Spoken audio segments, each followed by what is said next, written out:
often hear as women that men want to please women, and that even sometimes they want to be like our heroes, right? But what would you say to the women out there who hear that and they haven't necessarily experienced men in that way? That's usually one of the reasons why we have this bias towards pessimism, is because we didn't experience it when we were children. Mm-hmm. If you didn't have a mother who was adoring your father and a father who was kind and loving you, it's hard to trust men. And one of the symptoms of that is always being sexually attracted to the wrong men. That's just the biology of it. I've got a long explanation of the biology to explain it, but the pattern is if you don't have role models of men who are trustworthy, and you don't have a role model of a mother who believed that men are trustworthy, it's harder for you to trust men. And so part of you deep down inside wants to sort of please the man to get that love, to excessively please the man to get that love, become what he wants you to be. And of course, every man wants a woman to say, oh, I want to have sex with you. So your body just becomes all excited sexually in the presence of the wrong man. And what that means, if that has ever happened to you, it doesn't happen to everybody. It's this wound inside that needs to be healed. The way you heal it is you get love from the right man. Now, you can't change your father, but you can find a man out there who can give you the right love. But that man will always be a man who doesn't turn you on sexually. So that's where you need to be in a relationship with the man who pursues you more than you pursue him. That way it doesn't activate this childlike part of you that will give the man what he wants and instead look for how to get what you want. And while that sounds selfish, that is the dynamic of a successful relationship. A man feels successful in providing what you want. He can't ever be successful doing that if you don't know what you want and what you need and can communicate in a way that works for him to teach him. You see, men are teachable. Now, you don't say that they don't want you to be their teacher, but they're trainable. You as women are not trainable. You're teachable if you have a teacher that you think is good, but you're not generally not by your spouse are you teachable. But men are trainable by their spouse. So, if a man is with a woman who doesn't know how to love, it's kind of hopeless for him to change her. But women, you can change men by training them. You're not really changing him. You're controlling him without control. You're training him, just like you would do a dog, basically. You ask for things, small requests, sit, and he gets a big reward. He learns to sit in your presence. It's a journey. Now, let's say he's already trained. That means he had a dad who provided for his mother and was very successful at that. Those guys are rare. And because in the father's generation, the skills that men had then were the skills who made money to please a woman. Okay, so that's all you had to do. My dad made money, not a whole lot, but he was more successful than most around the neighborhood. So that was a prize. My mother had 7 children. She was busy raising children most of her life. And he provided for her. And that's all she needed from him. And then he felt love from her, you see, and they had sex and she loved him. And that was because he provided something. Women have to be in a situation where someone is providing for them something of value to them. Then their estrogen levels go up. And as estrogen goes up, you can fall in love. As estrogen goes up, you can feel a healthy kind of love. There's unhealthy love and there's healthy love. There is. Unhealthy love is, I must have him. I'll do whatever he wants to get him. That's not healthy love. Healthy love is he loves me and I'm so lucky to find him and it's so great he found me even. And what a wonderful relationship this is because he listens to me. He cares about me. He's kind and gentle. He has a good job. He works hard. He'll do things that he doesn't even like to do for me. He does all these sacrifices with a smile. It's amazing. He carries heavy things. He does dirty jobs outside and doesn't complain. He doesn't whine. Find a guy like that. Well, you're not going to, generally speaking, unless you train him. And you train him by appreciating. It's like any training. You ask what you want and you get a reward. They'll do more of that. And when you train a dog, if you yell at the dog, you'll get less. That's old-fashioned training. If you say to a dog, men are not just dogs, of course, but these are, I have to say our relationship got better after Bonnie learned dog training school. The teacher taught us that if dog is jumping up on you, how to train them to not jump up on you is to not say bad dog. My wife used to say bad dog, dog just kept doing it. Certainly don't hit the dog. Then you kill the dog. I mean, if you hit the dog, they might learn a lesson, but you suppress who they are. Their aliveness goes away. You can see traumatized dogs and there's no spark. You know, my dogs are jumping up and down at 15 years old like little puppies. They stay alive. So, because they're not punished. So what you do to train the dog not to jump up on you is simply when they jump up on you, turn around the other direction, ignore them for a few minutes, for a few moments, ignore them. And if they keep jumping up on you, then gently, slowly walk away. They get no attention on negative behavior. And then as soon as they stop jumping up on you, then you turn around and you say, sit, and you give them a reward. So what you've just done is shifted from focusing on a negative behavior to giving them a positive behavior that you reward. And this is called positive reinforcement, which is true of all species, including men. So what are some of the ways that we can give that kind of positive reinforcement? And what are some of the kinds of ways that we can use, the language we can use that helps a man to hear in a way that he's more able and willing to respond? You're right.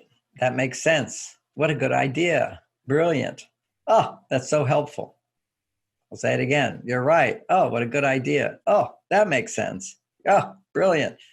That is so helpful. I didn't know that. Thank you. So that's called appreciation and acknowledgement. Appreciation, acknowledgement. Now, that is not going to be real unless you need a man. See, vulnerability is not just, oh, I'm crying about something, although you might. Vulnerability is also feeling appreciation. Vulnerability is simply being in a state where you recognize, I depend on this person for something. So you cry when you depend on them for something and they're not there. And you smile when you depend on them for something and they're there. So walking into the house, there's a big smile. You mentioned one of the confusions for women, and it is I've seen this 30 years. It's when I talk about women need, be aware of their needs, feel their needs, and allow a man to provide for them what they need. And now it's on an emotional level, because physical, they can do it all themselves. Is I come home and my wife, we're having a party, and we define our jobs for the party. She wants my help. You're going to get the drinks. You're going to put up the decorations. Okay, so I come home at 7:00. The party starts at 7:00. And I arrive late because I'm working or whatever. And there's no drinks, there's no ice, and there's no banners up, no celebration decorations. And I come in the house. She says, you're late. The party's already started. I had to do it myself. Okay. And we still don't have drinks. And she's all upset at me. Well, that's called needy. That's, I needed you and you weren't there for me.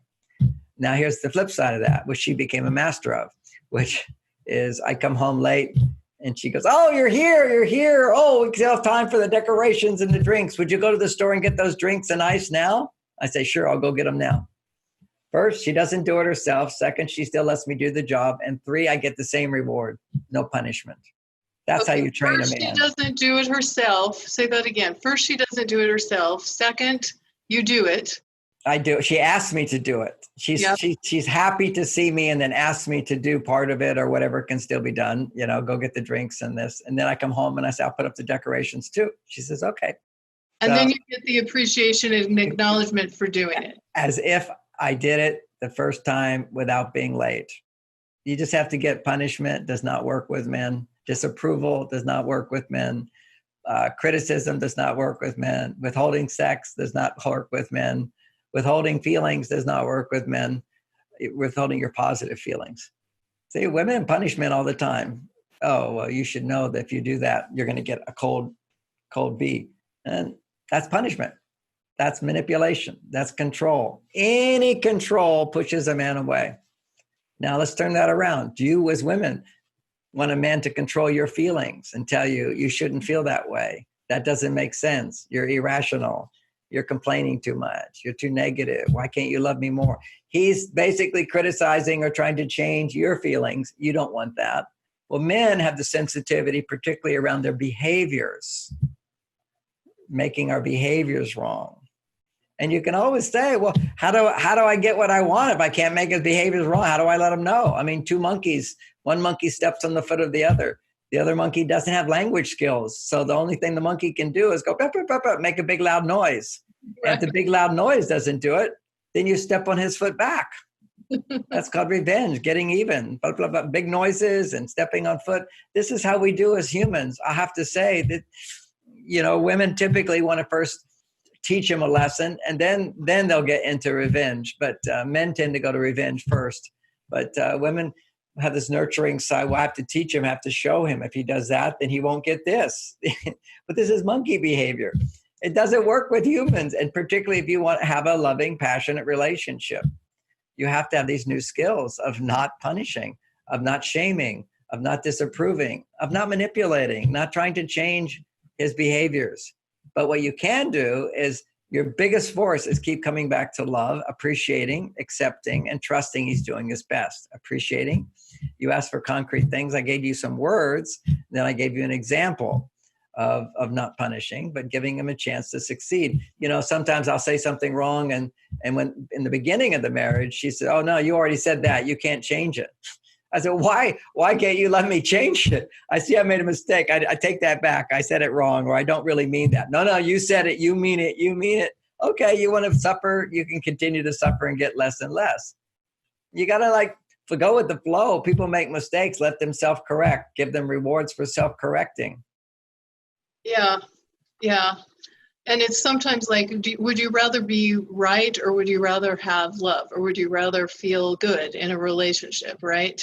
It's true, but there's a lot more to that, because there's this whole thing about control. We're trying to change our partners. I'm basically clear. There's no doubt everybody wants more. There's nothing wrong with wanting more, which means your partner's going to change. But it's not your job to change them. Your job is to communicate successfully what you want more of at the right time in the right way. Mm-hmm. And have plenty of reward for him. And what is that reward? It's your appreciation. It's your overlooking his mistakes. It's your giving him a chance to learn again by trusting he's going to do his best, and eventually you'll get more. Yeah. Anytime you don't trust a man, you're punching him in the stomach. And how many times do you not even ask a man to do something for you because you're afraid he won't do it? That means you're not trusting him. Right. It's a self-fulfilling prophecy. If you don't trust a man, men just back off. It's the most refreshing thing for someone to need you. You can't need someone, by the way, if you don't trust them. You see, if I need your love and I don't trust you'll give it, I'll stop needing it. That's just human nature. Well, I can't get it from you. I'll need it from someone else. Or I just don't need it. That's another denial thing we do, is we deny our needs. It's the old Aesop's fable. The old Aesop's fable is the fox who wants the grapes and runs to get the grapes, excited to get the grapes, imagines eating the grapes, and then there's a big fence and he can't jump over it. So he says, "Oh, I don't want those grapes anyway. They're probably sour." Sour grapes. That's the old story, sour grapes. Sour grapes. Yeah. We just say, "Oh, I don't want it. I don't care about it." And men do it too. We get rejected by our wives with, "I don't care. I don't love her." Men go into "I don't care." Women go, "Then I don't need him. Can't trust him." Men go into, "Well, I don't care. No matter what I do, it doesn't make her happy. Why bother?"